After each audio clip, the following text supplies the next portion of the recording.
اعوذ باللہ من الشیطان الرجیم بسم اللہ الرحمن الرحیم۔ آج 30 مارچ ہے اور 8واں روزہ ہے۔ اللہ رب العزت کے فضل و احسان سے اس نے ایک مرتبہ پھر بیت اللہ شریف کے سائے میں بیت اللہ شریف کے ساتھ روزہ افطار کرنے کی سعادت عطا فرمائی ہے۔ اللہ رب العزت کے حبیب صلی اللہ علیہ وسلم کا فرمان ہے، حضرت ابو ہریرہ رضی اللہ تعالیٰ عنہ اس کے راوی ہیں کہ نبی پاک علیہ الصلوۃ والسلام نے ارشاد فرمایا، جو بیت اللہ کے قصد و ارادے سے نکلا اور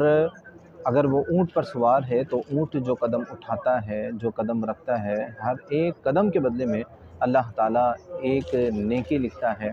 اور ایک گناہ کو مٹا دیتا ہے، اس کے درجے کو بلند فرماتا ہے۔ یہاں تک کہ جب وہ طواف کرتا ہے، صفا مروہ کے درمیان سعی کرتا ہے، اس کے بعد حلق یا تقصیر کرواتا ہے، تو وہ گناہوں سے ایسے نکل جاتا ہے جسے آج ہی اپنی ماں سے پیدا ہوا ہے۔ اللہ تعالیٰ ہمیں بار بار یہاں آنا اور ہمارے تمام